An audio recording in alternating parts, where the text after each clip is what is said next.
जननी शिशु सुरक्षा कार्यक्रम के तहत काम करने वाले जननी एक्सप्रेस संचालक संघ के द्वारा राजधानी भोपाल में कार्यक्रम का आयोजन किया गया।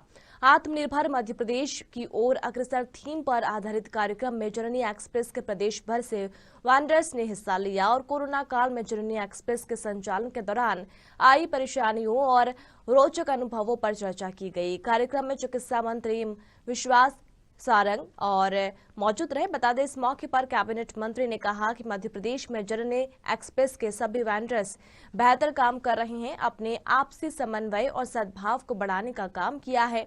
बीजेपी सरकार के जनहित के काम अगर सफल हो रही हैं तो उसमें आप सबका काम बेहद जरूरी है। किसी भी योजना को सरकारी कर्मचारी सफल नहीं बना सकते, सरकार और प्राइवेट मिलकर ही योजना को सफल बना सकते हैं। कार्यक्रम में जननी एक्सप्रेस संचालक संघ के द्वारा कोरोना काल में लगातार काम करने वाले पत्रकारों का सम्मान भी कैबिनेट मंत्री विश्वास कैलाश सारंग के द्वारा किया गया। कार्यक्रम में कैबिनेट मंत्री ने पत्रकारों का कोरोना काल में किए गए उनके कामों को लेकर सम्मान किया। साधना न्यूज के संपादक अनूप सक्सेना जी, विशेष संवाददाता देवेंद्र पटेल और कैमरा पर्सन दशरथ विश्वकर्मा का शॉल, श्रीफल और स्मृति चिन्ह देकर सम्मानित किया गया। मेरा आप सभी पत्रकार साथियों से एक निवेदन है कि कोरोना जैसे भयावह समय में हम लोग जननी एक्सप्रेस का संचालन हम लोगों ने कैसे किया ये हम ही जानते हैं। पंचर वाले की दुकान नहीं खुली, मिस्त्री की दुकान नहीं खुली, पार्ट्स अवेलेबल नहीं है ना, लेकिन हमने अपनी सेवाएं नहीं रोकी। किसी न किसी तरीके से मेहनत करके और कुछ ना कुछ रास्ते निकाल के हमने सेवाएं निरंतर रखी।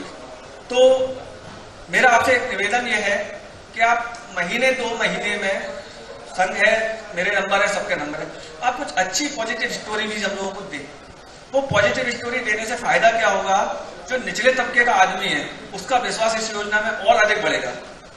आप सोचिए इस योजना के बारे में, महात्मा गांधी का जो सपनों का भारत देश था उसको साकार करने वाली योजना है। एक तरफ गांव के प्रधान की बड़ी सी कोठी है, दूसरी उसके सामने एक झोपड़ी है। जननी एक्सप्रेस सेवा उस प्रधान की बहू को भी सेवाएं दे रही है और उस गरीब की बेटी को भी सेवाएं दे रही है।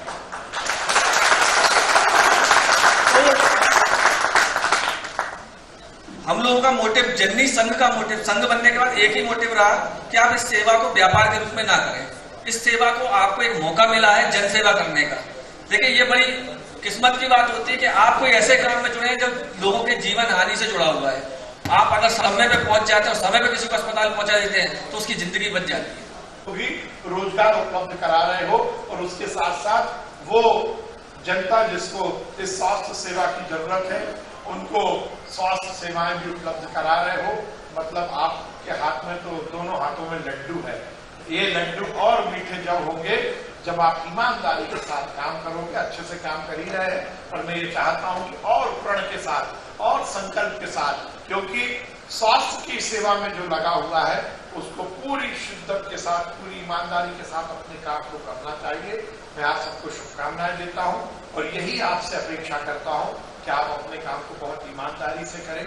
मध्य प्रदेश सरकार का जो लक्ष्य है कि हम जननी एक्सप्रेस के माध्यम से हमारी बहनों को उचित और समयबद्ध स्वास्थ्य सेवाएं उपलब्ध करा सकें, उस काम को और आप अच्छे से करें।